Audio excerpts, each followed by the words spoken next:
আসসালামু আলাইকুম দর্শক, আপনারা সবাই ভালো আছেন? আল্লাহর রহমতে আমিও ভালো আছি। সোনা ভানু কিচেন থেকে সবাইকে স্বাগতম। আমি সোনা ভানু। আর দেশি মুরগি জবাই করেছি। জবাই করে ছিলে কেটে ধুয়ে রেডি করে রান্নাঘরে হাজির হয়ে গেছি। মাংস রান্না করার জন্যে মশলা পেস্ট করে নিয়েছি। জিরে, আদা, এলাচ, দারচিনি, শুকনো মরিচ, রসুন, পেঁয়াজ, কাঁচা ঝাল সবে বাড়তে রেডি করে নিয়েছি। আর এই টুকাতে লবণ, হলুদ, তেল অনেক কিছুই আছে। কড়াই আখা দিয়ে দিয়েছি। মাংসটা কিভাবে রান্না করব দেখুন। বিসমিল্লাহ।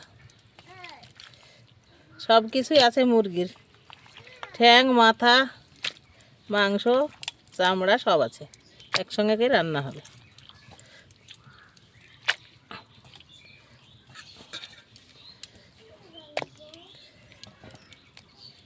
মুরগিটা নাড়ি মুরগি, তাই পেটে ডিমও ছিল, ডিমের ছড়া।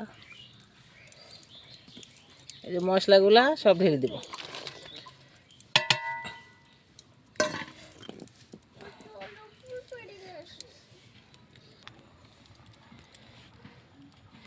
স্বাদ মতো লবণ দিয়ে দিলাম।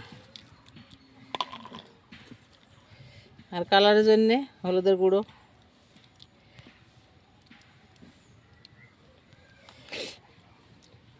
পোলট্রির মাংস রান্না করলে আমি তেলে দিয়ে ভেজে রান্না করি, আবার এরকমভাবে রান্না করি। আর দেশি মুরগির মাংস আমি সব মশলা দিয়ে সুন্দর করে মাখিয়ে রান্না করি। এখন আমি সরিষার তেল দেব। বিসমিল্লাহ।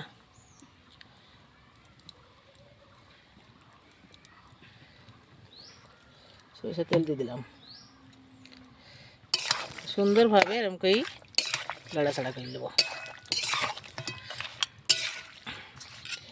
আমার ছেলে বাড়ি এসছে বাইরে থেকে, বাড়ি এসে বলছে, মা দেশি মুরগির মাংস খাওয়ার দরকার। তো মরগ কিনতে বলছিল, আমি মরগ পেলাম না, ধাড়ি মুরগি কিনলাম। ধাড়ি মুরগিটা অনেক ওজন ছিল, অনেকটুকু মাংস হয়েছে। দেখছেন তো বড়ো কড়াইয়ে কতগুলো মাংস হয়েছে।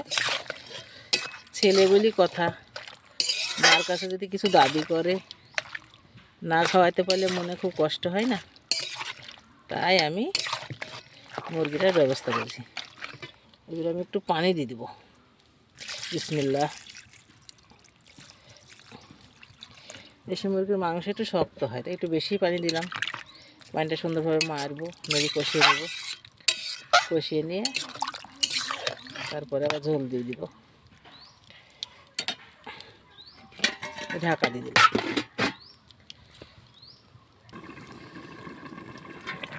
মাংসটা সুন্দরভাবে ফুটে গেছে, আর কত সুন্দর কালারটা হয়েছে দেখছেন, খুব সুন্দর লাগছে।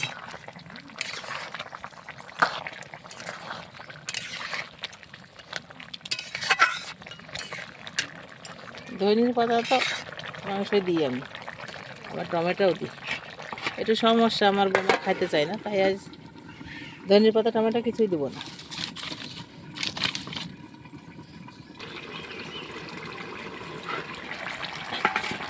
মাংসটাতে আমি অনেক পানি দিয়েছিলাম, অনেকটা মরে এসছে, হাতে বেশি মরে গেছে, আর অল্প আছে। পানিটা মরার পর সুন্দরভাবে কষিয়ে ঝোল।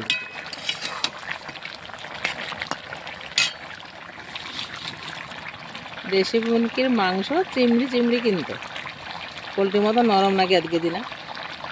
দেশি মুরগির মাংস খেতেই মাঝে মাঝে ইচ্ছে করে, তাই মাংস করে ফেললাম।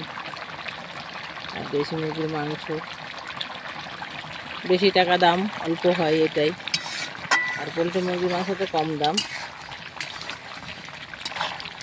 এই যে দেখছেন তো পানি মরে এসছে, আস্তে আস্তে জাল দিই, পানিটা সুন্দর করে মেরে নিচ্ছি।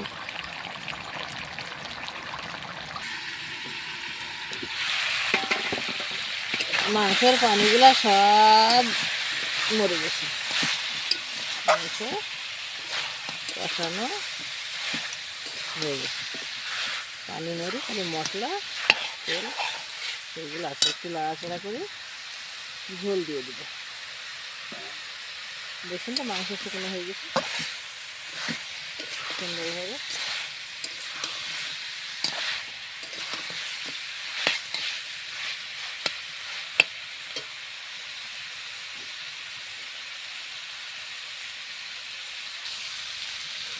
মাংসটা সুন্দরভাবে কষানো হয়ে গেছে, আর একটু ঝোল দিয়ে দিই। দেশি মুরগির মাংসটা ঝোলটা মেরে হালকা ঝোল রেখে নামিয়ে নেব।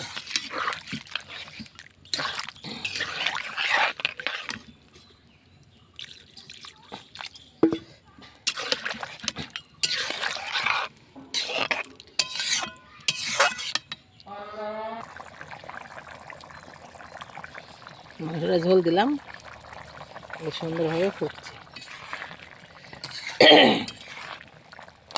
আপনারা মাংসতে টমেটো ধনেপাতা দিবেন, আমি দিলাম না, একজন বাড়ির খায় না, সেই জন্য ধনেপাতা টমেটো দিলাম না। আপনারা ধনেপাতা টমেটো দিয়ে খাবেন। আমি এই মাংসটা দিলাম পেঁয়াজ কাটা, কাঁচামরিচ জিরা, জিরি বাটা, আদা বাটা, রসুন বাটা, শুকনো মরিচ বাটা, এলাচ বাটা, লং, দারচিনি, গোলমরিচ এগুলো একসঙ্গে মিক্স করে বেটে নিয়েছি। আর নামানোর আগে মিট মশলা দিব, বাটা পেস্ট করা মশলাগুলো দিলাম, শুকনো হলুদের গুঁড়ো দিলাম, লবণ, সরিষার তেল। সরিষার তেল দিয়ে মাংস রান্না করে খাবেন, এত সুন্দর টেস্টি। সাদা তেলে মাংস কোনো স্বাদ টেস্টি হয় না। আমি বাংলাদেশে বেড়াতে যাই তো আমার ভাইয়ের বোরা রান্না করে সাদা তেল দিয়ে, আমার ভালো লাগে না খেতে। আমরা সারা বছর সরিষার তেল খাই। নামানোর সময় আমি মিট মশলা দিব, দিয়ে নামিয়ে নেব। আর একটু জাল হোক, একটু ঝোলটা মরুক আর মাংসটা ভালো হয়েই সিদ্ধ হোক।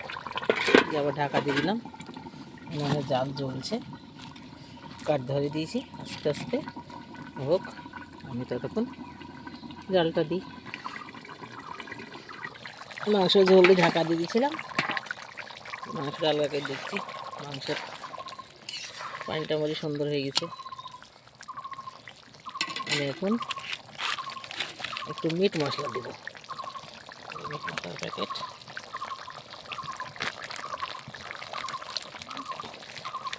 একটু ফুটেই নামিয়ে দেব।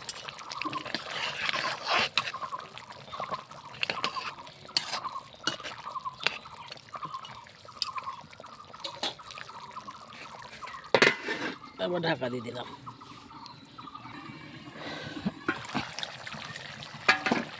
মাংসটা এখন আমি ঢেলে নেব। আপনাদেরকে প্রতিদিনই বলি, আমি একা একা মোবাইল ধরে ভিডিও করি, তাই যদি একটু দেখতে অসুবিধা হয় কিছু মনে করবেন না। বিসমিল্লাহ।